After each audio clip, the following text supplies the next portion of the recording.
Ya, hari ini saya mau bicara tentang Rasul Andreas. Seperti yang saya pernah janjikan kepada saudara, pagi hari ini saya ingin bicara tentang Andreas, sang Rasul pembawa. Andreas, sang Rasul pembawa. Kita akan membaca 3 bagian dari firman Tuhan. Saya minta nanti Pak Thomas tolong tunjuk 3 orang untuk membaca. Semuanya dari Injil Yohanes.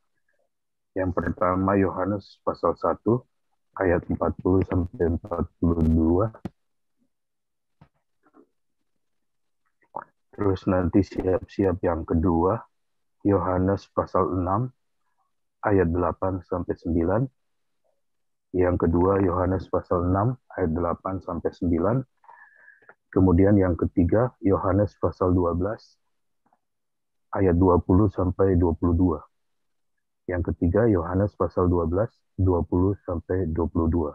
Jadi satu orang baca dari Yohanes pasal 1 40 sampai 42. Satu orang baca Yohanes pasal 6 ayat 8 sampai 9. Satu orang bacalah dari Yohanes pasal 12 ayat 20 sampai 22. Pak Thomas tolong tunjuk 3 orang untuk membantu saya membaca ayat firman Tuhan.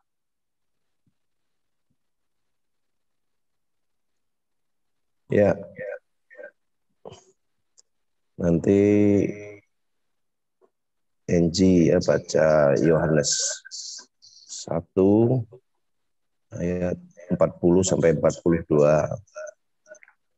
Ya, terus Pak Acong Yohanes berapa Pak Jeffrey?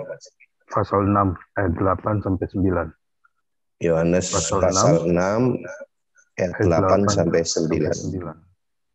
Ya, terus satu lagi nanti Yohanes pasal 12. Rama membaca Yohanes pasal 12 ayat 20 sampai 22. Ayat 20 sampai 22. Ya, kita mulai dulu dari NG Yohanes pasal 1 ayat 40. Andreas mula-mula bertemu dengan Simon saudaranya dan ia berkata kepadanya, Ya, kami ayat telah 40 dulu, Yus. Salah seorang dari keduanya yang mendengar perkataan Yohanes lalu mengikut Yesus adalah Andreas, saudara Simon Petrus. Andreas mula-mula bertemu dengan Simon saudaranya dan ia berkata kepadanya, kami telah menemukan Mesias, artinya Kristus. Ia membawanya kepada Yesus. Yesus memandang dia dan berkata, engkau Simon, anak Yohanes, engkau akan dinamakan Kefas, artinya Petrus. Yohanes pasal 6. Yohanes pasal 6 ayat yang ke-8. Beginilah bunyi firman Tuhan. Seorang dari murid-muridnya, yaitu Andreas, saudara Simon Petrus, berkata kepadanya, di sini ada seorang anak yang mempunyai 5 roti jelai dan 2 ikan. Tetapi apakah artinya itu untuk orang sebanyak ini? Satu lagi, Yohanes pasal 12. Yohanes pasal 12 ayat 20-22. Di antara mereka yang berangkat untuk beribadah pada hari raya itu, terdapat beberapa orang Yunani. Orang-orang itu pergi kepada Filipus yang berasal dari Betsaida di Galilea, lalu berkata kepadanya, Tuan, kami ingin bertemu dengan Yesus. Filipus pergi memberitahukannya kepada Andreas.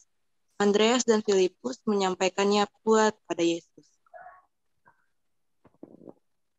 Jadi hari ini saya ingin bicara mengenai Andreas, sang Rasul pembawa.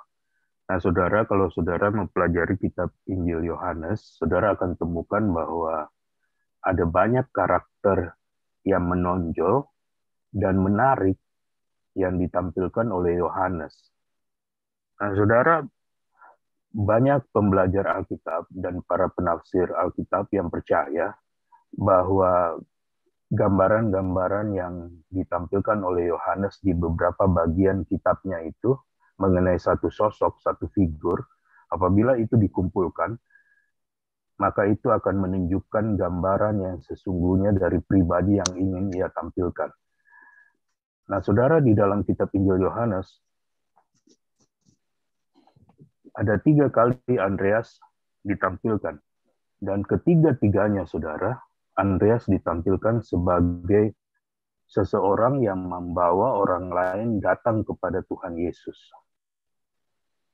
Karena itu saya beri judul Andreas, Sang Rasul Pembawa. Yang pertama, Andreas membawa Petrus datang kepada Tuhan Yesus. Kita sudah belajar ini beberapa waktu sebelumnya ya. Saudara masih ingat ya? Andreas membawa Petrus datang kepada Yesus, dan apa yang Tuhan Yesus lakukan? Firman Tuhan berkata, Tuhan Yesus memandang dia, dan apa? Tuhan Yesus berkata kepada dia, engkau Simon anak Yohanes, engkau akan dinamakan Kefas. Tuhan memandang dia, dan Tuhan mengubahkan dia. Seperti yang saya sering katakan, perubahan nama di dalam Alkitab itu juga menunjukkan perubahan hubungan dan status orang yang dirubah namanya tersebut dengan Allah. Jadi yang pertama kita temukan bahwa Andreas membawa Petrus datang kepada Tuhan Yesus. Petrus yang tadinya artinya itu seperti bulu yang ditiup angin ke sana kemari, kemudian namanya dirubah menjadi batu karang. Dan kita temukan di dalam Alkitab, saudara, bahwa Petrus kemudian dicatat di dalam kitab Kisah Para Rasul, dia sekali berkhotbah, 3.000 orang memberi diri untuk dibaptis. Yang kedua, saudara, kita temukan dalam Yohanes pasal yang ke-6, ayat 8-9, kisah mengenai Tuhan Yesus memberi makan 5.000 orang. Dan di sini kita temukan, saudara, Andreas membawa seorang anak kecil datang kepada Tuhan Yesus. Nah, saudara, 5.000 orang itu artinya 5.000 orang laki-laki. Jadi kemungkinan yang berkumpul itu, kalau dihitung para istri dan anak-anak mereka, itu kemungkinan banyak penafsir yang percaya kira-kira angka yang paling moderat itu, angka yang paling masuk akal itu kira-kira 12.000 orang yang berkumpul waktu itu, saudara. Kalau dihitung para istri dan anak-anak mereka. Saya nggak tahu zaman dulu orang-orang Yahudi itu KB atau enggak ya. Tapi kalau kita lihat orang tua kita itu, biasanya orang-orang zaman dulu itu kan anaknya banyak-banyak ya. Makanya para penafsir percaya 12.000 lah angka yang, walaupun di antara mereka mungkin ada yang belum beristri, tetapi pasti yang ada yang membawa anaknya lebih dari 1 orang. Nah, saudara, walaupun dalam kisah ini kita temukan tokoh yang lain yang namanya Filipus, nanti satu saat kita akan belajar mengenai Filipus ya. Karena nanti di kisah yang ketiga, Filipus juga ditampilkan, tetapi dengan gambaran yang sedikit lain, saudara. Kalau saya tidak salah, kemarin anaknya Pak Acong dikasih nama Nathanael ya. Bagus juga itu, satu saat kita renungkan sama-sama arti nama Nathanael dan bagaimana Yohanes menggambarkan Nathanael dalam kitab Injil Yohanes. Nah, saudara, dalam kisah ini ada selaan. Jadi tiba-tiba tampil sosok Filipus di dalam ayat yang kelima, saudara. Waktu Tuhan tanya, di mana kita bisa beli roti supaya kasih makan nih orang-orang yang sudah ikut Tuhan Yesus.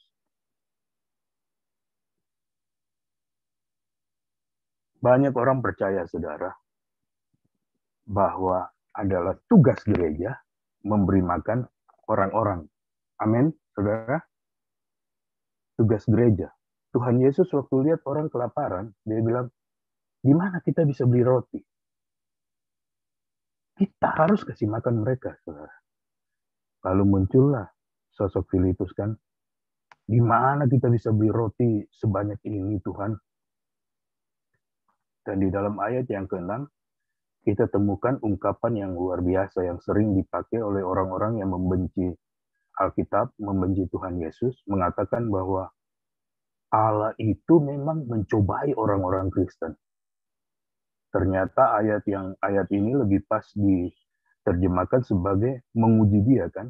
Ternyata Tuhan Yesus ingin menguji Filipus karena Tuhan itu tahu apa yang harus dilakukannya, saudara. Ini juga bagian yang sangat unik dan menarik ya. Kalau saudara adalah seorang pembaca Alkitab dan saudara adalah seorang yang terpanggil untuk berkhotbah, saudara temukan ayat ke-6 ini, pasti saudara akan tertarik untuk mempelajari teks aslinya. Kata mencobai itu, kata bahasa Yunani di situ yang dipakai apa? Nanti di bagian lain ya, saudara. Satu lagi yang saya mau titipkan karena saudara sudah dapat pelajaran mengenai homiletika dasar kan, ilmu berkhotbah dasar. Kalau saudara khotbah, saudara harus memutuskan. Jangan semua mau dikhotbahkan, saudara. Kalau semua mau dikhotbahkan nanti tidak ada waktu yang cukup buat saudara. Dan orang-orang pulang dari dengar khotbah saudara itu mereka bingung. Apa yang mereka bawa pulang gitu. Jadi pagi hari ini saya mau kita fokus kepada Andreas saja. Kisah Tuhan Yesus memberi makan kepada 5.000 orang laki-laki ini juga menarik. Kalau saudara khotbah dari kisah ini juga menarik. Karena ada banyak figur, ada banyak tokoh, ada banyak profil yang ditampilkan di sini. Kita fokus kepada Andreas saja, saudara. Lalu kemudian seorang dari murid-muridnya, yaitu Andreas, saudara Simon Petrus berkata kepadanya, Andreas ya, dan dia disebut kemudian sebagai saudara Simon Petrus. Padahal Andreas ini yang bawa Petrus, saudara. Dan jangan lupa di dalam Yohanes pasal yang ke-1 tadi, kita baca bahwa sebelum Andreas membawa Petrus, dia tuh sudah lebih dulu mengikuti Tuhan Yesus. Masih ingat bagian itu kan? Waktu saya bahas mengenai Tuhan Yesus yang mengubahkan Petrus, salah seorang dari keduanya yang mendengar perkataan Yohanes, lalu mengikuti Yesus. Salah seorangnya itu Andreas. Andreas dulunya adalah murid Yohanes, lalu mengikuti Yesus. Sebelum Alkitab menggambarkan dia sebagai orang yang membawa orang lain datang kepada Tuhan Yesus, dia lebih dulu sudah ketemu dengan Tuhan Yesus, saudara. Lalu kemudian di ayat 41 juga penekanannya tetap ya. Andreas mula-mula ketemu Simon dan dia berkata, kami telah menemukan Mesias. Jadi Andreas sudah lebih dulu ketemu dengan Tuhan Yesus. Lalu kemudian Alkitab menggambarkan Tuhan memakai dia untuk membawa orang lain datang kepada Tuhan Yesus. Kalau kita rindu hidup kita dipakai oleh Tuhan, saudara, kita pertama-tama harus ketemu dulu dengan Tuhan Yesus. Amin. Harus punya perjumpaan pribadi dulu dengan Tuhan Yesus. Supaya kita tidak ngomong mengenai Tuhan dari apa yang kita baca, apa yang kita dengar, tetapi apa yang kita alami bersama dengan Tuhan Yesus, saudara. Saya mau tanya saudara, waktu di bagian Tuhan Yesus memberi makan 5.000 orang ini, Andreas bilang di ayat ke-9, di sini ada seorang anak yang mempunyai 5 roti jelai dan 2 ekor ikan. Tetapi apakah artinya itu untuk orang sebanyak ini? Sebenarnya dia sendiri juga ragu-ragu, saudara. Apa ada gunanya nih? 5 roti dan 2 ikan ini ada gunanya nggak kalau dibawa kepada Tuhan? Saya mau tanya saudara, dari mana Andreas tahu di antara kumpulan begitu banyak orang itu ada seorang anak kecil? Dan anak itu membawa 5 roti dan 2 ikan, saudara. Bukankah anak kecil dan para wanita itu termasuk kelompok-kelompok yang dipinggirkan dalam kebudayaan orang Yahudi, saudara? Mereka tidak dihitung dalam jumlah 5.000 itu. Disebutkan 5.000 orang laki-laki. Tapi dari mana Andreas bisa tahu ada anak kecil di situ? Nah, saudara, saya percaya memang adalah tugas seorang gembala pertama-tama untuk menemukan orang-orang. Tetapi jangan lupa, saudara, bahwa ternyata ada orang-orang juga yang di dalam hatinya Tuhan taruh kerinduan Sehingga orang-orang itu, dia bisa melihat orang lain, dan dia bisa melihat bahwa orang ini berguna untuk Tuhan. Gitu. Walaupun anak kecil, dianggap remeh oleh sebagian orang. Tetapi bagi Andreas, ini anak bisa berguna. Apa yang dia punya bisa berguna.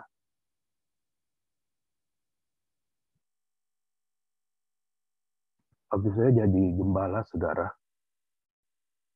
saya kalau pilih ushers dan greeters di gereja saya pada waktu baru selesai sekolah Alkitab, saya menggembalakan salah satu cabang CWS ya, yang sekarang dipegang oleh saudari Grace.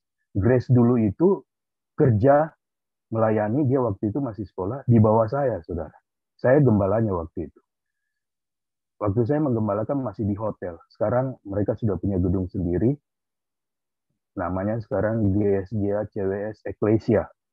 Nah, saudara, waktu saya menggembalakan, saya menentukan ushers dan greeters itu, saya lihat apakah orang itu bisa tersenyum atau tidak, saudara.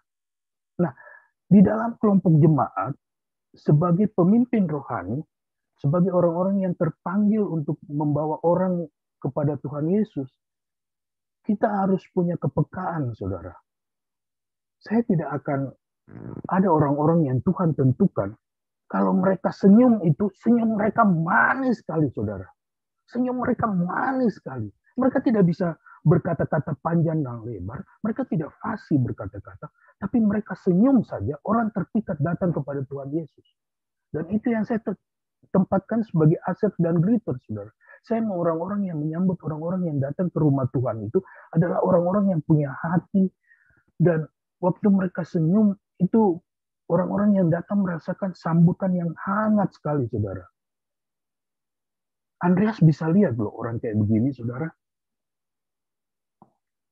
Dan yang ketiga, di dalam Yohanes pasal 12 ayat 20 sampai 22, firman Tuhan mencatat, saudara, Andreas membawa beberapa orang Yunani datang kepada Tuhan Yesus. Firman Tuhan katakan dalam ayat ke-20, di antara mereka yang berangkat untuk beribadah pada hari raya itu, hari raya apa? Hari raya Paskah, ada beberapa orang Yunani, saudara. Tadi kita sudah lihat Filipus kan, di sini sosok Filipus tampil lagi, saudara. Kenapa orang-orang Yunani ini datang kepada Filipus? Karena Filipus itu nama Yunani.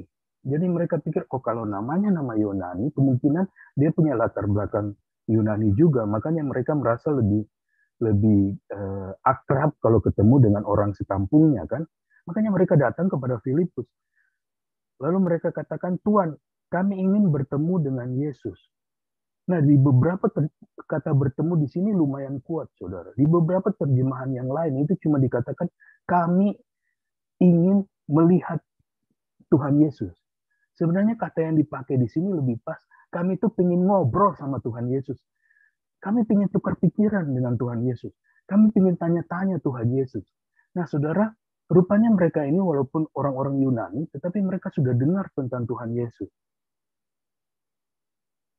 Mereka kemungkinan adalah orang-orang yang disebut di dalam Alkitab dalam bahasa Inggris itu the God-fearing people. Orang-orang yang takut kepada Tuhan. Mereka bukan orang-orang Yahudi, tetapi mereka percaya kepada Tuhan Allah yang disembah oleh orang-orang Yahudi. Dan mereka tidak merasa terpanggil untuk menjadi orang Yahudi, saudara. Kenapa? Karena ada proses dalam proses keagamaan yang harus dilewati oleh orang-orang bukan Yahudi untuk menjadi orang Yahudi kan. Dan kemudian orang-orang itu disebut sebagai orang-orang proselit kan. Saudara yang belajar Alkitab, tapi mereka ini bukan, saudara. Mereka ada dalam keadaan mereka, tetapi mereka percaya kepada Allah yang sama yang disembah oleh orang-orang Yahudi. Mereka bilang mereka ingin tukar pikiran. Nah, saudara, mereka datang kepada Filipus. Lalu firman Tuhan katakan, Filipus itu memberitahukannya kepada Andreas.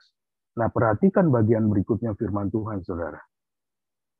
Alkitab tidak bilang bahwa Filipus dan Andreas membawa mereka kepada Tuhan Yesus, kan? Alkitab bilang apa? Andreas dan Filipus membawa mereka datang kepada Tuhan Yesus. Walaupun Filipus datang lapor kepada Andreas, tetapi adalah inisiatif Andreas yang membawa mereka datang kepada Tuhan Yesus, saudara.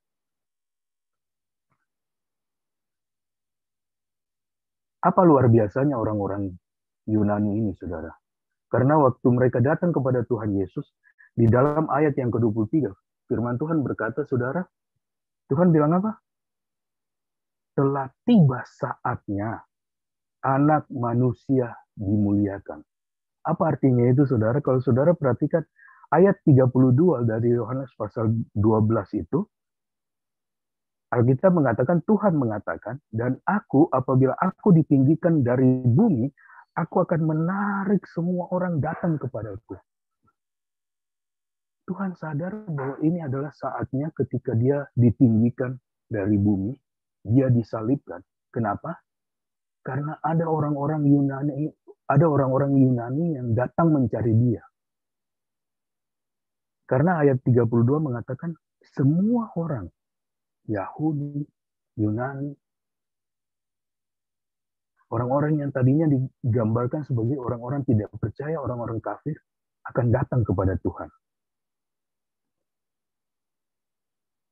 Saudara, betapa luar biasanya apabila ketika kita membawa seseorang datang kepada Tuhan Yesus, ternyata orang-orang itu atau orang itu adalah tanda bahwa waktu Tuhan sudah tiba. Dalam program besarnya Tuhan, orang-orang yang datang yang dibawa oleh Andreas ini adalah tanda bahwa waktu Tuhan telah tiba. Saudara, di dalam gereja sering kita ini, para pimpinan gereja, gembala, ingin melakukan sesuatu, saudara.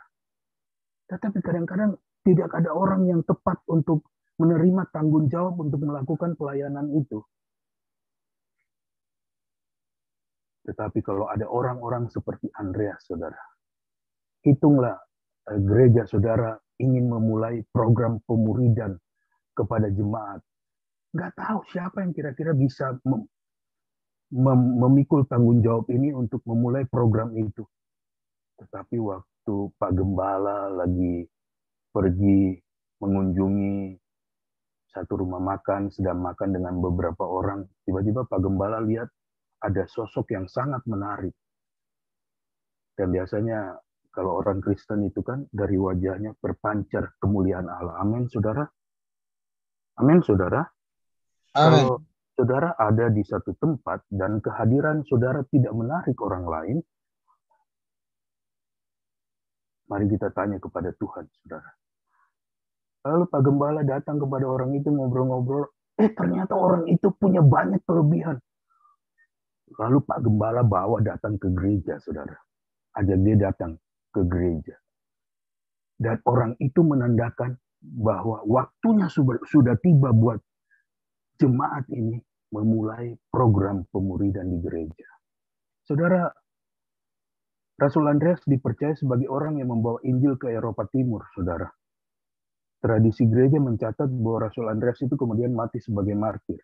Ketika mati sebagai martir, dia sebenarnya disalibkan, saudara, tetapi dia katakan, aku tidak layak disalibkan sama seperti Tuhanku. Para penyalibnya ini kemudian pikir gimana caranya supaya dia disalibkan berbeda. Lalu mereka menyalibkan dia dengan salib yang berbentuk X, kurve X, jadi menyilang dua palang, lalu dia disalibkan di situ. Oleh karena itu salib X itu kemudian dikenal sebagai salibnya Santo Andreas, saudara. Nah, dia dipercaya adalah orang yang membawa Injil sampai ke Eropa Timur. Makanya kalau saudara sekarang kita sedang lihat Rusia dan Ukraina ini sedang perang, sebenarnya Andreas itu digambarkan sebagai santo, rasul pelindung Rusia dan Ukraina. Kalau saudara perhatikan bendera Angkatan Laut Rusia, itu salib Andreas ini dipakai menjadi lambang, saudara. Jadi ada dua jangkar dengan posisi seperti ini, huruf X di bendera Angkatan Lautnya Rusia. Mereka percaya Santo Andreas adalah pelindung buat Rusia dan Ukraina. Yang luar biasa, saudara. Ternyata waktu disalib itu, sejarah mencatat bahwa Rasul Andreas ini tahan sampai 2 hari, saudara. Dalam keadaan yang sangat menderita, saudara tahu apa yang dia lakukan? Dia tidak berhenti mengajak orang datang kepada Tuhan Yesus. Itu yang membuat para penafsir Alkitab itu tersentuh hatinya. Tidak ada sebutan yang lain yang pantas diberikan kepada dia, kecuali dia adalah rasul yang panggilannya membawa orang datang kepada Tuhan Yesus. Saudara, bayangkan kalau orang-orang yang kita bawa itu, saudara. Seperti yang saya bilang, mungkin saudara tidak fasih lidah, saudara tidak punya banyak karunia. Tetapi semua orang bisa ajak orang datang kepada Tuhan. Harus percaya, saudara. Satu kali mereka ketemu Tuhan, Tuhan akan angkat mereka. Ajak aja datang ke gereja. Mereka hadir di gereja, Tuhan melawan mereka. Mereka jadi jemaat setia di gereja itu. Amin. Terbawa itu kemudian seperti Petrus, Andreas membawa Petrus, dia menjadi alat Tuhan yang luar biasa. Dia menjadi salah satu dari soko guru, tiang penyangga, saudara. Biasanya kita kalau masuk gedung-gedung besar itu, ruang pertemuan, ada tiang-tiang besar. Itu yang menyangga gedung itu supaya gedung itu tidak runtuh. Bayangkan orang yang kita bawa itu kemudian menjadi orang yang sangat berpengaruh di gereja. Sehingga Alkitab gambarkan seperti Petrus, orang ini kalau khotbah, saudara, 3.000 orang memberi diri untuk dibaptis. Bayangkan, saudara, kalau orang yang saudara bawa itu seperti anak kecil ini, yang mungkin dianggap remeh oleh orang lain, tetapi saudara bawa dia datang kepada Tuhan Yesus, dan anak ini menjadi jawaban buat banyak kebutuhan gereja, saudara. Ternyata apa yang dia punya, yang dia pikir sedikit, Tuhan bisa multiplikasi, Tuhan bisa lipat gandakan, dan kemudian memuaskan semua orang. Sampai para rasul pun kecipratan berkat, saudara. Setelah semuanya makan kenyang, Alkitab berkata, dikumpulin tuh roti-roti yang ketinggalan. Dan jumlahnya 12 bakul. Kalau para penafsir Alkitab dari Indonesia pasti percaya 12 bakul ini dibagi rata di antara para rasul. Satu-satu bawa pulang satu, saudara. Bayangkan kalau orang yang saudara bawa itu, orang yang kita bawa itu adalah orang yang menjadi tanda bahwa ini waktunya Tuhan melawat kita. Wah, luar biasa. Bawa saja, amin. Bawa saja. Saudara tidak pandai bicara, bawa saja. Saudara tidak bisa, saudara tidak punya karunia untuk jelaskan firman, bersaksi macam-macam. Bawa saja, saudara. Dan izinkan Tuhan bekerja. Amin. Saya serahkan kepada Pak Thomas.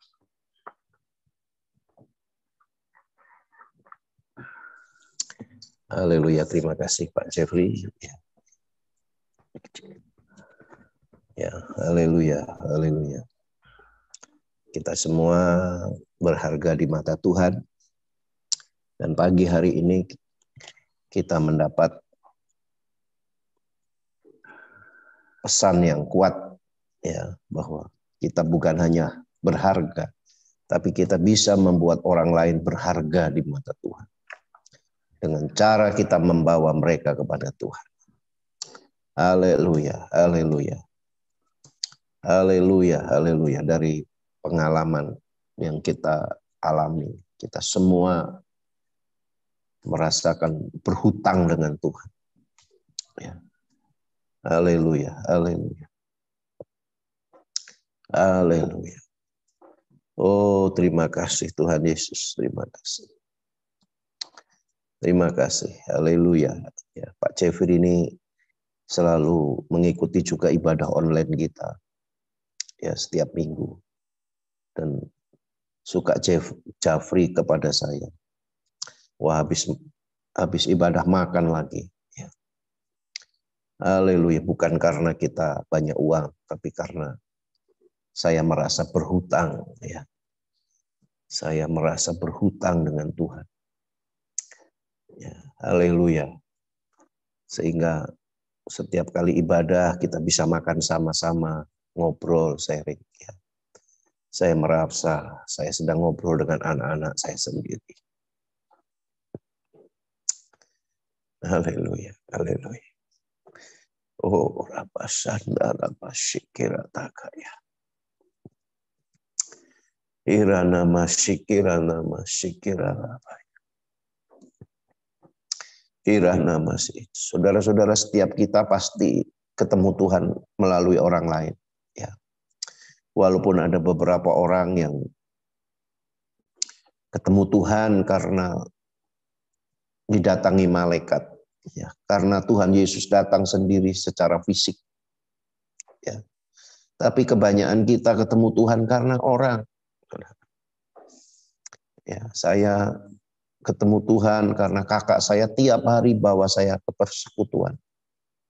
Saya lulus SMA 89, saya ke Jakarta terus. Kakak saya tiap malam ajak saya ke persekutuan. Ya, akhirnya saya memutuskan untuk melayani Tuhan. Saya tidak pernah bertemu Tuhan secara fisik. Saya tidak pernah dapat penglihatan Tuhan secara fisik. Tapi kakak saya adalah Andreas yang membawa saya kepada Tuhan. Haleluya. Haleluya. Mari saudara-saudara. Jadilah Andreas di akhir zaman ini. Karena waktunya sudah sangat singkat. Ya. Haleluya. Bawa saja kepada Tuhan. Biar Tuhan yang urus. Bawa saja tuh mereka ke gereja, ya, ke komsel. Nanti Tuhan yang urus. Jangan pikir begini begitu, bawa saja. Haleluya. Oh, terima kasih Bapa di sorga. Haleluya. Diberkati orang-orang yang membawa Pak Basuki pertama kali kepada Tuhan. Diberkati orang-orang yang pertama kali membawa Pak Jeffrey kepada Tuhan.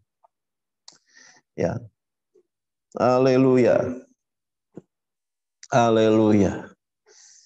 Haleluya. Betapa Pak Basuki sekarang menjadi berkat yang besar bagi banyak.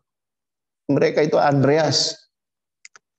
Haleluya. Jangan berhenti membawa jiwa karena engkau pernah kecewa dengan seseorang.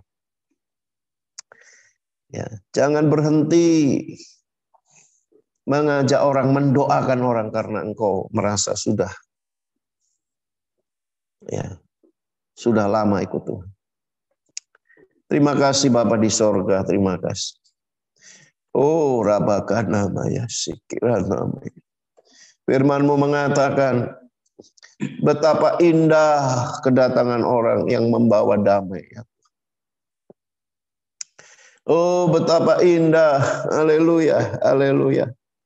Kedatangan orang yang membawa damai ya Tuhan. Haleluya, haleluya. Urabakaraba sikirata karalaba sikiralabaralaba. Oh Tuhan, kami semua mau dipakai untuk membawa damai ya Tuhan. Iraraba sikirata karalabaralabaralaba sikiralaba. Irama karana mata karalabaralabaralabaralabaralabaralabaralaba. Oh, ralabaralaba sikiralabaralabaralabaralabaralaba sikiraba sikiralaba. Terima kasih Tuhan. Mari saudara. Haleluya, kita pagi ini gunakan waktu untuk berdoa bagi jiwa-jiwa yang kita bisa bawa kepada Tuhan. Haleluya, mari kita letakkan tangan kita di dada kita. Tuhan, aku mau bawa jiwa. Aku mau bawa jiwa Tuhan. Aku mau bawa jiwa Tuhan. Aku tidak mau datang ketemu Tuhan dengan tangan yang hampa ya Tuhan. Karena aku ketemu Tuhan, karena belas kasihan orang. Karena ada orang yang mau jemput saya. Karena ada orang yang mau menikah dengan saya Tuhan. Karena ada orang yang peduli dengan saya Tuhan, dalam nama Yesus. Iramukuraya sikirere Tuhan. Kau beri kami hati yang peduli, hati yang Tuhan mengasihi jiwa-jiwa ya Tuhan. Dalam nama Tuhan Yesus Tuhan. Terima kasih Bapak di sorga, terima kasih. Tuhan, aku berdoa untuk hamba-Mu Bapak Jeffrey, Tuhan terus pakai Tuhan. Menjadi nabi, menjadi rasul di akhir zaman Tuhan. Dengan keterbatasan Tuhan. Haleluya, tetapi Engkau tidak terbatas ya Tuhan. Seperti Paulus, sekalipun dia di dalam penjara, dia masih bisa berkarya ya Tuhan. Demikian hamba-Mu ini Tuhan terus pakai dalam nama Yesus. Oh, Rabakana ya Sikarabataka. Terima kasih Tuhan, setiap Haleluya, kami yang mengikuti Zoom pagi hari ini, ya Tuhan, pakai kami menjadi pemenang-pemenang jiwa, ya Tuhan. Pakai kami menjadi penjala-penjala jiwa, ya Tuhan, dalam nama Yesus. Dalam nama Tuhan Yesus, Tuhan.